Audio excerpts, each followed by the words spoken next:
Oi pessoal, tudo bom?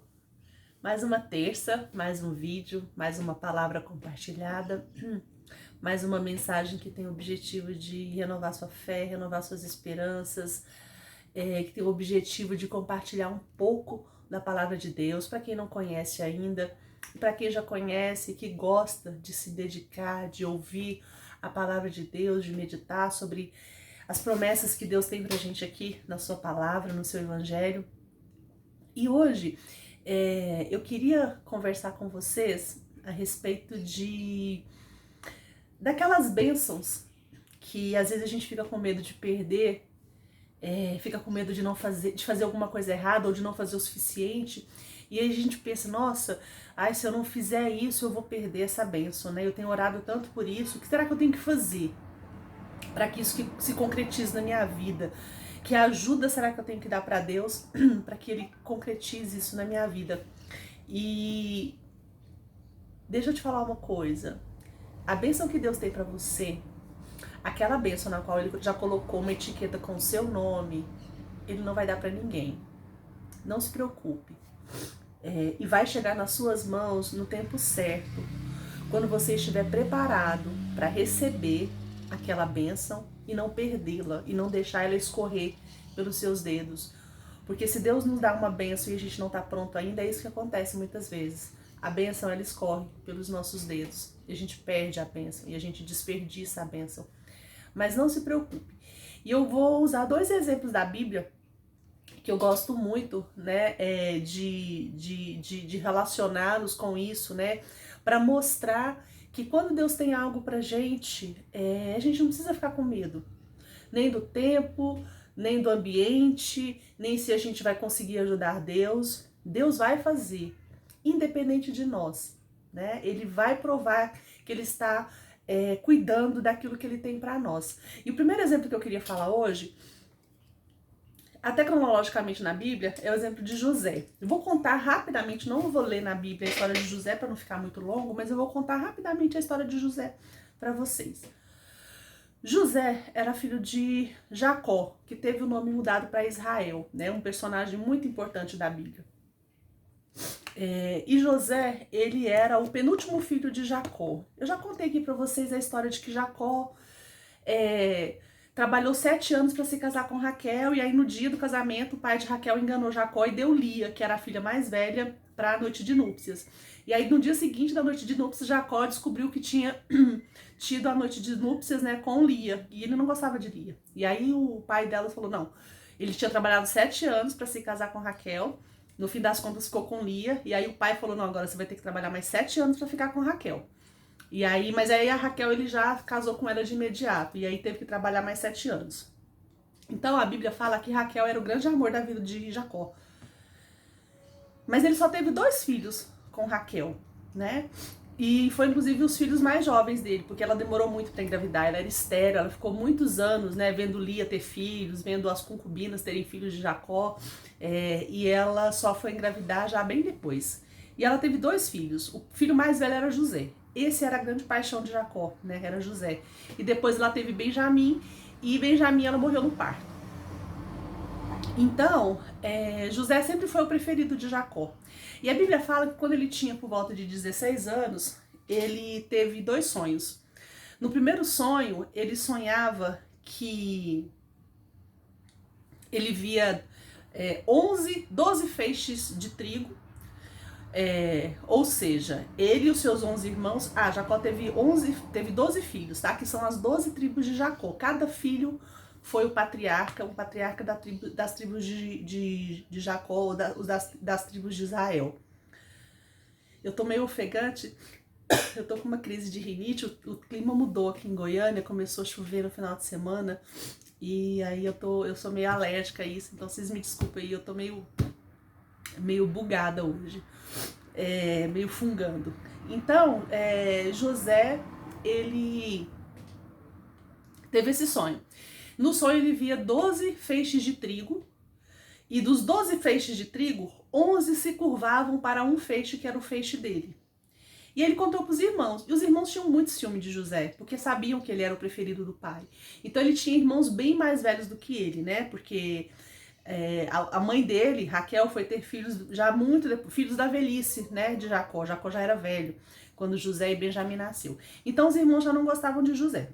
Tinham ciúme dele, até por influência das mães, né? Então assim, Lia não gostava de Raquel ou tinha inveja de Raquel porque sabia que Raquel era a preferida. Então as crianças cresceram ouvindo Lia falando mal da tia Raquel.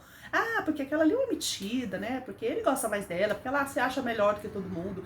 E é lógico, né? Nós como filhos, aquilo que os nossos pais falam pra gente, a gente toma como verdade. Então, muito provavelmente, eles cresceram ouvindo aquelas falas negativas, tóxicas com relação a Raquel.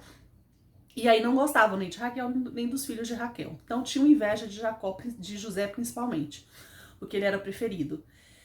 E aí ele teve esse sonho, e assim, José era uma mistura de ingenuidade com deslumbramento, né? Ele era ingênuo, porque ele tinha 16 anos, mas ele também era deslumbrado, né? Com o fato do pai ter ele como filho preferido. E ele foi contar pros irmãos, vê se eles chegar pros seus irmãos e falar, ó, vocês vão me servir um dia, tá? Quando meu pai morrer, eu tive inclusive um sonho que mostra que vocês vão se curvar pra mim. Os irmãos ficaram furiosos com ele. E aí depois ele teve um outro sonho. E aí nesse sonho havia 12 estrelas e o sol e a lua. As 12 estrelas eram ele e os irmãos, e tinha o sol e a lua que representavam o pai e a mãe. E no sonho, as 11 estrelas, o sol e a lua se curvavam a ele. E aí ele contou pro pai. Aí dessa vez o pai que ficou bravo com ele, chamou a atenção dele, né? Falou, o que você tá pensando, menino? Você tá falando o quê? Que eu vou me curvar a você? A mãe já tinha morrido, né? Mas era uma simbologia. Não, você acha que eu e a sua mãe vamos nos curvar a você e os seus irmãos? Isso é um absurdo, né? Isso é bobagem da sua cabeça. É sonho realmente, é quase um delírio. Então, isso serviu para deixar os irmãos ainda mais bravos com ele, né? E aí, certa feita, o pai, né, em uma das suas demonstrações de amor por José, presenteou ele com uma túnica. A Bíblia fala que era uma túnica muito colorida, que tinha cores muito bonitas. E os homens usavam túnicas naquela época, né? Aquelas batas, né? Aquelas túnicas. E ele ganhou essa túnica do pai, muito bonita. Ok, um belo dia, os irmãos de José, os irmãos mais velhos, foram fazer um serviço, né, distante lá, acho que levar uns animais, enfim, foram fazer algo que o pai tinha enviado e ficaram alguns dias a mais. E aí o pai, né, Israel, o Jacó, mandou José ir atrás dos irmãos, falou, vai lá atrás dos seus irmãos, vê onde é que eles estão, o que eles estão fazendo. E José foi. E aí quando ele estava chegando, isso demorou um tempo, né, foi assim, não foi vai ali na esquina, não, ele teve que viajar sozinho, né, foi uma jornada que ele fez. E aí quando ele estava chegando, de longe os irmãos viram ele e começaram a maquinar o mal contra ele, falaram, vamos matar esse sonhador, né, ele acha que ele é melhor do que a gente, então nós vamos matá-lo. Mas aí no fim das contas não tiveram coragem de matá-lo, jogaram ele num buraco, e aí passou uma caravana de ismaelitas indo em direção ao Egito, e eles venderam o irmão para essa caravana de ismaelitas. E esses ismaelitas levaram José para o Egito e lá venderam ele como escravo. E ele foi comprado por Potifar, que era o chefe da guarda real, da guarda de Faraó. E Potifar levou José para a casa dele, né? Para a casa pessoal dele, né? Para a residência pessoal dele. E lá, José, ele foi vendido como escravo, mas lá em Israel, ele não era escravo, na verdade, ele era senhor, né? Ele tinha escravos, o pai dele era muito rico. Desculpa, gente, o pai dele era muito rico, então ele recebeu uma boa educação, ele recebeu ensinamentos, ele tinha bons modos, né, ele era rei, aliás, ele não era rei, ele era rico, né, de onde ele veio. Então, quando ele chegou na casa de Potifar, ele se destacou em relação aos demais criados. Tanto na forma de falar, de se comportar, como nas habilidades. Então, ele tinha habilidades com contas, né, na fala. Ele era um bom gestor, então ele começou a organizar a casa. E Potifar gostou tanto que colocou ele como responsável pela casa. Como se fosse um mordomo da casa. E falou, olha, aqui você manda em tudo, entendeu? Aqui é tudo, todo mundo aqui tá aqui para obedecer suas ordens. Ok. E me parece, né, pelo que a Bíblia fala, José, além de ser muito inteligente, bem criado, né, bem formado, ele era muito bonito, né? E aí a esposa de Potifar ficou interessada nele. E tentou gerar um um momento com ele lá de intimidade, né? Tentou levar ele pra cama. E ele tinha princípios, né? Ele era realmente um rapaz, vamos dizer, um rapaz de família. E ele falou, não, imagina se eu vou fazer isso, né? O meu senhor confia em mim, Potifar confia em mim. Aqui na casa dele, tudo está para mim, eu tenho autonomia para cuidar de tudo, né? A única coisa que eu não tenho acesso é a senhora, que é a esposa dele, mas todo o resto da casa está sob a minha responsabilidade. Eu jamais cometeria uma traição dessa. Mas a mulher, quando quer um negócio, né, meu amigo? Ela move céus e terras. E ela tanto fez, que ficou insistindo. E aí, um certo dia, ele entrou na casa para resolver uma coisa e ela tava lá. E ela tava sempre atrás dele, né? Sempre tentando levar ele pro quarto. E aí, ela foi pra cima dele mesmo. Disse assim, não, eu quero você agora. E ela agarrou ele. E no que ela agarrou ele, ele tentou se sair dela, fugiu e largou a capa dele com ela. E aí ela, com ódio mortal, né? Porque mulher rejeitada, pelo amor de Deus, vocês correm, deita o cabelo. E ela ficou muito brava, né? Porque ela foi rejeitada. E aí ela ficou com a capa dele na mão e chamou os empregados da casa e falou que ele tinha tentado violentá-la. Que aquilo era um absurdo, que o marido dela tinha aberto as portas da casa dele para aquele escravo hebreu e ele tinha desrespeitado o marido. E aí quando Potifar chegou em casa, ela contou essa versão e Potifar não acreditou em José. E ele falou que aquilo não tinha acontecido, mas enfim, Potifar não acreditou. Mandou ele para a prisão dos prisioneiros de Faraó. Não era uma prisão comum, né? Mandou para uma prisão específica dos prisioneiros de Faraó. E José foi, tadinho, né? Não tinha feito nada de errado, estava fazendo da melhor forma, mas a Bíblia fala que ele era muito temente e tinha uma fé muito grande em Deus, que Deus ia tirá-lo daquilo ali, né? Ele acreditava muito, então em nenhum minuto, em nenhum momento ele se voltou contra Deus, ele reclamou para Deus, ele murmurou, ele falou, Deus, por que o Senhor fez isso? Não, o tempo inteiro as palavras dele eram de que ele sabia que Deus estava no comando, que Deus estava cuidando da vida dele, que Deus ia resolver aquilo para ele. Ok. E ele era uma pessoa realmente diferenciada, gente. Quando ele chegou na prisão, o chefe da prisão lá percebeu que ele tinha um senso de organização muito bom e colocou ele para cuidar da masmorra lá, da prisão. Então, a partir daquele dia lá, ele só não podia ir embora, né? Porque ele era preso também, presidiário também. Mas ele começou a cuidar dos outros presos, a cuidar da rotina, da gestão, da administração daquele lugar. E aí, certo dia, chegou lá dentro da prisão 2 funcionários do rei. O chefe dos garçons, vamos dizer assim, responsável por quem servia o vinho pro faraó, e o chefe dos padeiros. Eles fizeram alguma coisa lá que irritaram. Eles irritaram o faraó ficou ofendido, o faraó mandou os 2 para prisão. E lá na prisão, um dia lá, eles dormiram, sonharam, e no dia seguinte acordaram procurando alguém que pudesse desvendar o sonho deles. E José falou, me fala o seu sonho, que se for da vontade de Deus, Deus vai revelar. E aí eles contaram o sonho e José traduziu o sonho deles.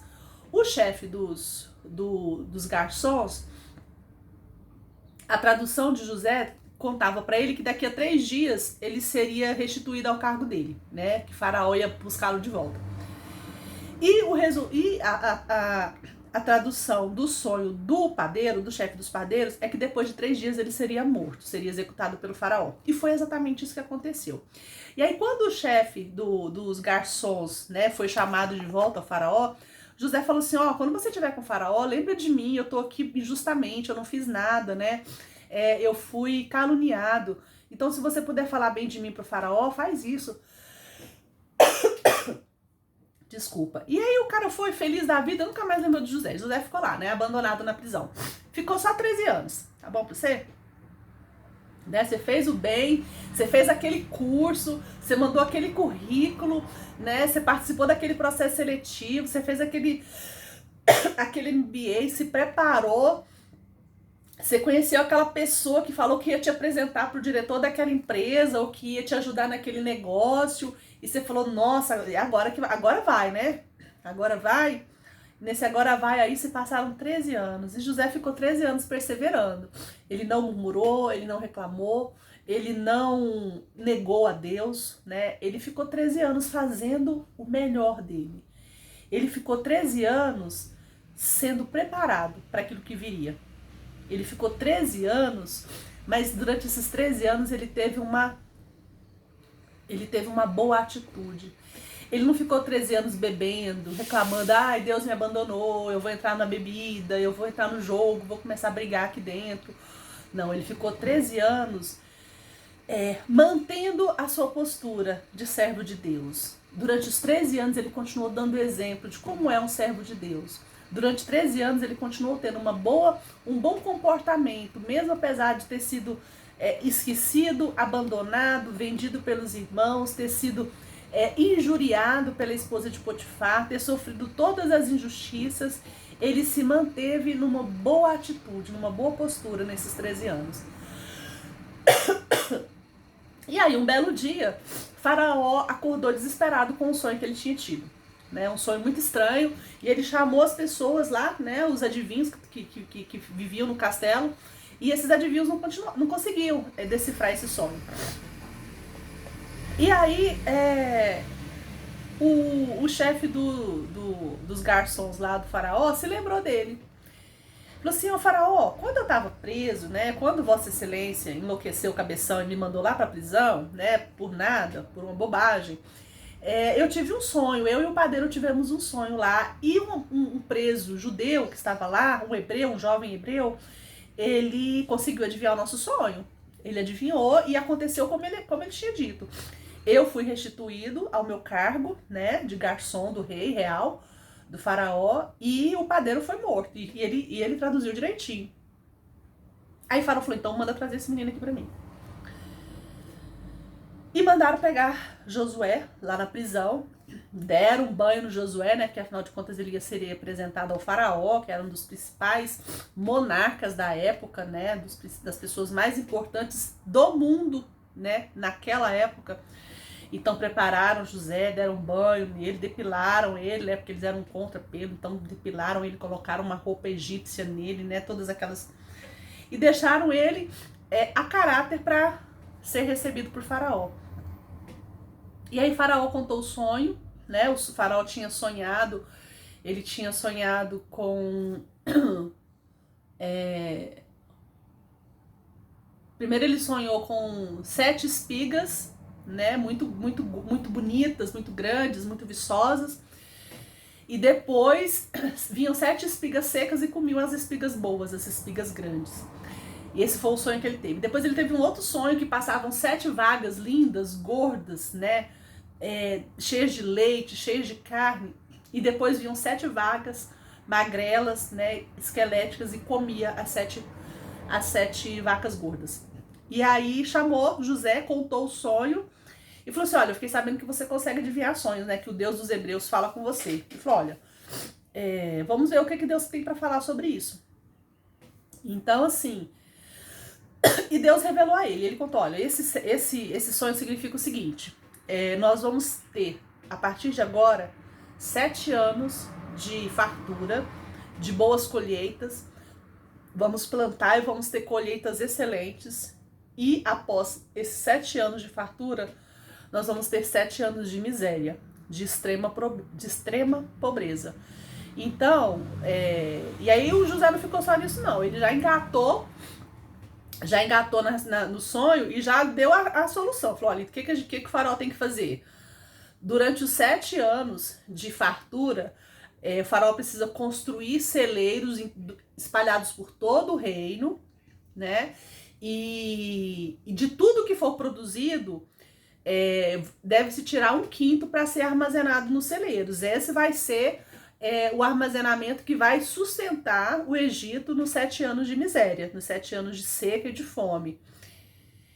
E aí o faraó ficou encantado com ele, né? Porque ele falou o sonho e já falou qual que teria sido qual que deveria ser a atitude do faraó, né? De que tipo de gestão que ele poderia fazer. E aí ele falou assim, então eu vou fazer o seguinte, eu vou, pelo que eu tô vendo com você, pelo que eu estou vendo de você, o seu Deus é com você. E eu acredito que não tem ninguém no Egito inteiro que tenha a capacidade que você tem de enfrentar esse desafio, de conduzir o Egito nesses 7 anos de fartura, de garantir que nós iremos encher os nossos celeiros, né? Vamos criar aí as nossas reservas para nós podermos suportar os anos de seca. Faraó tirou o anel que ele tinha no dedo, colocou no dedo de Josué e falou: a partir de agora, você é ministro do Egito, você é governador do Egito. Somente no trono eu sou maior do que você. Em todos os lugares, para todas as decisões, você deverá ser obedecido integralmente. A partir de agora, você manda no Egito. Apenas no trono eu sou maior do que você. Gente, e foi assim que José dormiu um presidiário, um hebreu escravo, e acordou um governador do Egito, a nação mais rica daquela época. E aí vejam que José não estava lá na sala do trono quando o copeiro falou dele para Faraó. Ele não precisou estar lá falando no ouvidinho. Ele falou lá atrás: olha, quando você estiver com o Faraó, lembra de mim, fala para ele que eu tô aqui preso, né, que eu fui injustiçado. Ele abriu a boca dele, né, ele fez aquilo que estava ao alcance dele. Mas quando surgiu a oportunidade, ele não precisou estar lá ligando: copeiro, e aí, você já falou de mim pro rei? Não, mandou carta, não, ele não fez, mandou e-mail, não fez nada disso. Ele confiou. O que ele tinha que fazer, ele fez, que foi adivinhar o sonho do copeiro. O que ele tinha que falar, ele falou, que foi pedir para o copeiro se lembrar dele. E pronto. E ele deixou Deus agir. Foi fácil para José? Lógico que não, gente. Uma coisa é você esperar por algo durante 13 anos, na sua casinha, né, assistindo televisão, Netflix, andando de carro, indo pro shopping de vez em quando, viajando aqui por perto mesmo. Outra coisa é você esperar por 13 anos vivendo numa masmorra, numa prisão, num lugar cheio de ratos, cheio de insetos, cheio de pessoas de má índole, cheio de bandidos, de pessoas que foram presas porque cometeram algum crime. E foi assim que José ficou. Então, eu ia contar a história de Davi, mas eu vou contar de Davi no vídeo da semana que vem, tá? Pra esse vídeo não ficar muito longo e porque eu realmente tô com essa tosse aqui, tá me incomodando, e eu acho que também é ruim ficar assistindo uma pessoa que fica tossindo o tempo inteiro. Então, o que eu quero falar pra você é: aquilo que era para José já estava decidido por Deus, né? E durante o tempo que José ficou na masmorra, durante os 13 anos, ele ficou sendo preparado, ele ficou amadurecendo para ele poder assumir aquele cargo tão alto. Porque pensa, ele tinha 16 anos quando ele foi preso, de 16 para 17. Você acha que com 17 anos ele teria sabedoria, ele teria tido a oportunidade de ocupar aquele cargo? Claro que não. Claro que não.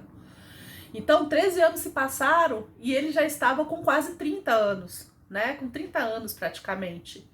Agora sim ele tinha maturidade, agora sim ele tinha passado pelo crivo de Deus, né? Pelo treinamento de Deus, para que ele pudesse assumir um cargo tão importante, que ele assumiu e no qual ele fez tudo que ele deveria ter sido feito, tudo que ele deveria fazer, e deu tudo certo.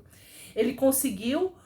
o Egito conseguiu fazer a sua reserva de alimentos ao longo dos 7 anos, então tudo que todo mundo plantava, de tudo que todo mundo plantava, 1/5 ia pro faraó, 1/5 ia para os armazéns do reino, 1/5 era confiscado para fazer jus às reservas de faraó, para que quando os 7 anos de fartura passassem e viesse os 7 anos de miséria, as pessoas tivessem condições de comprar o seu alimento. Porque nos 7 anos de miséria, as pessoas tinham dinheiro, mas elas não tinham comida. E Faraó tinha comida para vender para as pessoas. E vendeu. E sabe quem foi beneficiado por isso também? Olha que interessante. A família de José. Porque quando teve a fome... E a fome, pessoal, não foi só ali na região do Egito, não. A fome foi no mundo inteiro. E todo mundo, o mundo que era conhecido naquele momento, passou por esse momento. Inclusive a família de José, que morava em Israel, que morava longe, que estava em Canaã. A fome chegou lá também. Mas chegou lá também a notícia de que no Egito havia comida. Por que no Egito havia comida? Porque Deus tinha dado a revelação para José do que Faraó deveria fazer. E a família de José veio de Canaã para o Egito para comprar comida. Você entendeu? Então eu queria só dar um testemunho para vocês. Às vezes você está esperando uma bênção, né? Orando por algo, falando: ai, Eu devia estar mais perto, eu devia estar lá para poder falar, eu devia ter oportunidade para falar. Gente, José não precisou de nada disso. Deus fez a obra na vida dele. E se Deus tiver que mudar as circunstâncias para abençoar você, Ele vai mudar. Fica tranquilo, fique em paz. Guarda o seu coração em paz, porque aquilo que Deus colocou o seu nome, Ele não vai dar para ninguém. O que quer que seja isso que você está buscando. Só para encerrar o nosso vídeo, eu vou dar um testemunho rapidinho. Quando eu me formei em 2000, né? Então, dezembro de 2000, Patricinha formada. Janeiro de 2021, de 2001, Patricinha desempregada, né? Porque eu tinha terminado a faculdade, tinha saído do emprego. E em 2001, eu comecei o ano desempregada, recém-formada, desempregada. Pensando já em ir embora de Goiânia, né? Porque aqui naquela época o mercado era muito difícil, eu também não tinha muita ideia do que eu queria fazer. Eu falei, talvez eu vá embora para outro estado, né? Tentar trabalhar no jornal, em rádio, TV, alguma coisa. E aí, na primeira semaninha, acho que na primeira mesmo, que aí todo dia eu comecei a comprar jornal. E aí, teve um domingo que eu não comprei jornal. Meu pai tava na casa do meu tio, e lá ele pegou o jornal de domingo e tava lá lendo, e meu pai gostava muito de ler, né? E aí ele viu uma vaga lá pra jornalista. E aí trouxe o jornal pra mim. Ele foi passar o domingo no meu tio, viu o jornal e trouxe os classificados pra mim. Quando ele trouxe pra mim. Mas eu falei, eu olhei a vaga, né? Falava que precisava de experiência e tudo. Eu falei, pai, isso aqui não dá pra mim, porque eu não tenho experiência, acabei de formar, né? A minha experiência não é com eventos, era uma vaga que tinha muita pegada de evento. Eu falei, mas eu tenho uma amiga, né, que eu vou ligar pra ela, porque ela também tá desempregada. Ela é mais velha, tem mais experiência do que eu, ela não é recém-formada. Ela já tem vários anos de formada, então eu vou passar pra ela. E aí liguei pra Valéria, ela falou, Patrícia, eu não tô afim não, eu conheço essa vaga, é uma vaga muito boa, realmente, é uma empresa boa, só que é uma atividade, é um cargo que vai exigir muita dedicação, muita disponibilidade, eu não tô bem agora, ela realmente estava passando por uma fase meio de depressão, né, superando uma depressão. Ela falou, mas essa vaga é a sua cara. É para alguém jovem, recém-formado, que tá com gás, que tá com energia, né? Que não tem filho, não tem família, né? Não tem marido, não tem. Tá por sua conta mesmo. Eu acho que você deveria enviar seu currículo. Eu falei, mas tá falando aqui que tem que ter experiência, Valéria, né? A minha amiga chamava Valéria. Não, mas manda, quem sabe? Não custa nada, não, você já tem. E aí eu mandei. Mandei meu currículo, falei, vou mandar, né? Não custa nada, mandei por e-mail. Aí, passado 2 dias, me ligaram. Você pode vir aqui pra gente conversar? O pessoal de gestão de pessoas me ligou. Fui lá, aí fizeram uma primeira entrevista, né, comigo. Perguntou comigo. Aí conversamos, eu falei da minha experiência, né, porque apesar de ser recém-formado, eu já tinha trabalhado na minha área e tudo. Beleza, não, tá, qualquer coisa a gente entra em contato. Aí voltei pra casa assim, sem expectativas, nem triste, nem feliz, porque não sabia que o formato da vaga não era o meu perfil, então eu tava bem tranquila. Aí quando foi no dia seguinte, a menina me ligou, falou, Patrícia, a gente queria que você viesse para a próxima etapa, que é a etapa de dinâmica em grupo, você e todos os outros candidatos. Eu falei, mas essa vaga não era para quem tinha experiência? Aí ela riu no telefone, eu lembro como se fosse hoje, ela falou assim, era, até a gente conhecer o seu currículo. A gente resolveu mudar a vaga para que você possa fazer parte do processo seletivo. A gente realmente queria alguém com muita experiência. Mas eu gostei muito do seu currículo, gostei muito do seu perfil e eu acho que, mesmo não tendo a experiência que a gente está procurando, você é uma excelente candidata para essa vaga. E a gente resolveu mudar isso na vaga. Gente, meu coração não cabia no peito. Falei, mesmo? Não, então tá, então eu vou. Aí no dia seguinte eu fui pro processo seletivo. E o processo seletivo, assim, devia ter umas 18 pessoas. Era uma vaga muito concorrida, porque era de uma empresa muito conhecida aqui em Goiânia, né? Um lugar muito bacana, eu trabalhei lá quase um ano. É uma empresa de renome aqui, um lugar muito legal. Então, assim, e muita gente com muita experiência, né? Eu era a única recém-formada. Cara de pau, cara dura que tava lá. Todo mundo já tinha pelo menos 2 anos de experiência no mercado. Eu não tinha nem colado grau ainda, pra vocês terem ideia. Porque colação de grau é fevereiro, março, a gente tava em janeiro. Eu não tinha nem colado grau. Eu era realmente enfim, a coitada lá. Aí participei da dinâmica de grupo, né, pesada a dinâmica de grupo, né, assim, complexa. E tá, fui embora pra casa, falei, ganhei experiência, né, achei legal participar da dinâmica de grupo, vou guardar isso aqui pra referências futuras. Aí passou 2 dias, a menina me liga, Patrícia, você passou na dinâmica. Eu falei, mesmo? Mas tinha tanta gente. Ela falou, pois é, você pode vir aqui conversar com o gerente da área? E é outra coisa, a vaga era de coordenadora, não era uma vaga só eu sozinha, né? Eu mesmo Irene, igual o filme. Era uma vaga que eu já seria uma líder de equipe. Eu teria comigo uma analista e uma estagiária. Nunca tinha liderado ninguém, né? Ela falou, você pode vir conversar com o gerente? Aí fui, conversei com o gerente, tudo. Aí depois fui pra conversar com a diretora. E moral da história, gente, aquela vaga que era pra alguém que tinha muita experiência, foi dada pra uma recém-formada, que não tinha nem colado grau, que não tinha nem o convite de formatura pronto ainda. Então, quando Deus quer fazer, quando Ele quer fazer na sua vida, e eu sei que Ele quer fazer nas nossas vidas porque Ele nos ama e Ele tem muito para fazer nas nossas vidas, Ele não precisa da nossa ajuda. Ele precisa só que a gente não atrapalhe. O que Ele precisa de nós? Ele precisa da nossa fé, da nossa certeza e da nossa confiança nele. Algumas vezes a gente vai ter que fazer algumas coisas. Por exemplo, eu tive que mandar o currículo, né? Deus não ia mandar meu currículo. Então, existem coisas que estão nas nossas mãos fazer. Existem coisas que não. Ah, nossa, mas o que eu... Nossa, eu podia tanto ter um conhecido que conhece alguém dessa empresa para ligar lá e falar de mim. Precisou disso, gente? Não precisou. Não precisou. Eu era uma ilustre desconhecida nesse processo seletivo. Ilustre desconhecida. Mas quem tinha que me conhecer, me conhecia, que era Deus. Ele sabia do meu potencial, ele sabia que eu estava precisando, ele sabia que seria uma boa experiência para mim, e ele já tinha colocado o meu nome naquela vaga. Olha quantas voltas eu dei até chegar a essa vaga. Então, o que eu tenho para falar para você hoje é isso. Aquilo que Deus tem para você, Ele não vai dar para outra pessoa.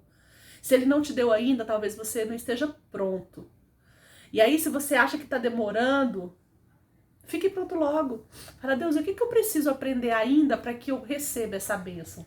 O que está faltando para eu estar pronta para receber essa bênção? Conversa com Deus, bate um real com Ele. Fala, Deus, me mostra. Espírito Santo, fala comigo. O que é que ainda me falta fazer? O que é que eu ainda tenho que aprender para estar pronta para receber isso? E eu tenho certeza que Ele vai te falar. E você tem que ter ouvidos para ouvir, né? Sensibilidade. Lembra que uma conversa você fala, para escutar. E às vezes a gente quer só ficar falando, né? E aí Deus tá tentando falar e... Não, ora e dá um tempo para Deus te responder, para Ele falar com você. Aguça o seu ouvido espiritual. Eu tenho certeza que Ele vai falar com você. E aí na semana que vem eu vou falar para você também de Davi, que é o mesmo exemplo. Nós vamos falar então na semana que vem novamente sobre esse assunto. Aquilo que Deus tem para você, Ele não vai dar para ninguém. Pode ficar tranquilo, tá certo? Um beijo para você, fiquem com Deus, fiquem na paz e até terça-feira que vem. Tchauzinho.